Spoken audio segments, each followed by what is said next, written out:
Hello दोस्तों, finally 2024 Hindi class 10th Hindi का paper आ चुका है। कोड है 801 HD। इसका प्रश्न कौन सा सही होगा, चलिए हम देखते हैं।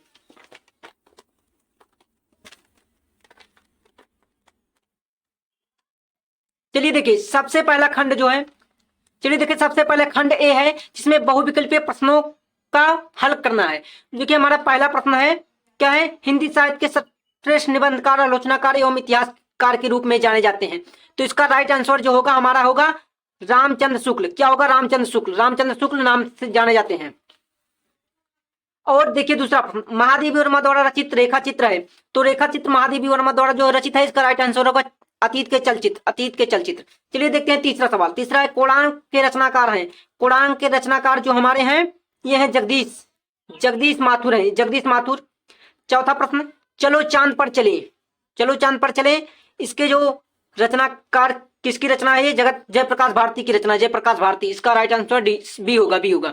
पांचवा क्या? तूफानों के बीच रचना किस विधा की रचना है? तो ये है रिपोर्टाज। रिपोर्टाज है। देखिए केशवदास किस काल के कवि हैं? तो केशवदास जो हमारे रीत काल के कवि हैं। केशवदास रीत काल के कवि हैं। चलिए देखते हैं, भारत भारती के रचनाकार हैं। भारत भारती के रचनाकार कौन से हैं? तो रचनाकार हैं मैथिली शरण गुप्त। भारत भारती के रचनाकार हैं। चलिए देखते हैं अगला आठवां सवाल। हमारा आठवां सवाल क्या है हमारा? चलिए आठवां सवाल देखते हैं, भारतीय युग की समयावधि क्या है? तो भारतीय युग की समयावधि है 1868 से 1900 ईस्वी तक माना जाता है। 1868 से 1900 ईस्वी तक। चलिए देखते हैं नौवां सवाल क्या है? सुमित्रानंद पंत की रचना नहीं है। क्या है? सुमित्रानंद पंत की रचना क्या नहीं है? ये कामायनी उनकी रचना नहीं है। चलिए देखते हैं, ऋतु मुक्त काव्यधारा के कवि हैं। 10वां सवाल क्या है?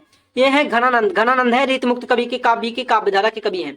ठीक। 11वां सवाल क्या है? हे हाँ रघुनंदन प्रेम परिते, इसमें कौन सा क्या प्रयुक्त रस जो है, इसमें कौन सा रस है? इसमें करुण रस है। करुण रस इसमें प्रयुक्त है। करुण रस। चलिए देखते हैं हमारा 12वां सवाल का, ज्यों अंगनू सब देखें आंगन के देखी जाए, इसमें कौन सा अलंकार है? तो इसमें अलंकार हमारा क्या है? हमारा इसमें रूपक अलंकार है। रूपक अलंकार। Option number B. Option number B. देखिए अगला सवाल 13वां, सोरठा छंद में से पहले तीसरे चरण में मात्रा होती है। तो मात्राएं क्या होती हैं? 11 मात्राएं होती है। क्या? 11 मात्राएं होती है। 11। हमारा अगला सवाल 14 नंबर का सवाल क्या है? सुगम शब्द का प्रयुक्त उपसर्ग है। क्या है? सु उपसर्ग इसका होगा सु। देखिए अगला सवाल 15 नंबर सवाल, नवरत्न में समास है। नवरत्न में समास हमारा कौन सा है? द्विगु समास है। क्या? द्विगु समास। पृथ्वी का पर्यायवाची शब्द नहीं है। क्या है? प्रसून जो है पृथ्वी का पर्यायवाची शब्द नहीं है। चलिए देखें 17, तो आम शब्द में विभक्ति एवं वचन पहचानिए। विभक्त एवं वचन पहचानना क्या? द्वितीय विभक्त प्रथम वचन है। क्या? द्वितीय विभक्त प्रथम वचन है। 18 नंबर, अर्थ के आधार पर वाक्य के भेद हैं। अर्थ के आधार पर वाक्य कितने भेद हैं? तो अर्थ के आधार पर जो वाक्य के भेद हैं ये हैं 8 प्रकार के। 8 प्रकार के। देखिए कृतवाच क्या है? कृतवाच में प्रधानता होती है। किसकी प्रधानता होती है? कृतवाच में होती है कर्ता की प्रधानता। चलिए 20 नंबर का सवाल देखिए, जिनके अलग अलग रूप में वाक्यों में मिलते हैं वे कहलाते हैं। क्या कहलाते हैं? वे हमारे कहलाते हैं विकारी पद।